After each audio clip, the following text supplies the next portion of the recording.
দিলে দুই পাশের রাস্তা ব্লক করে দিয়ে পুরা উলঙ্গ করে এক টুকরা কাপড় আমার শরীরে রাখে নাই। একটা সিগারেট আমার হাতে ধরিয়ে দিয়ে একটা উলঙ্গ অর্ধ উলঙ্গ মেয়ে লোক কোথা থেকে যেন নিয়ে আসলো, পাশে দাঁড় করিয়ে দিয়ে ছবি তুলছে, বলছে এটা কালকে ছেড়ে দেব, মানুষ জানবে যে পিসকে হুজুর কেমন।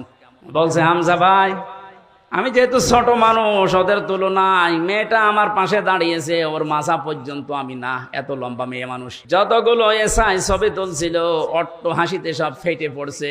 একজনকে ভাই বললাম যে আমি তো অসহায়, আপনি যা করছেন এগুলোকে হারুন স্যার জানে, যে হারুন আঙ্কেল জানে না, মানে উনি তো করাচ্ছে। উনি মাঝে মাঝে রিমান্ডে এসে যে সুন্দর সুন্দর টকিং করতো, এত সুন্দর কথা বলতো ফেরেস্তার মতো, আর উনি আমার এই অপমান করার জন্য এত দূর নেমেছে।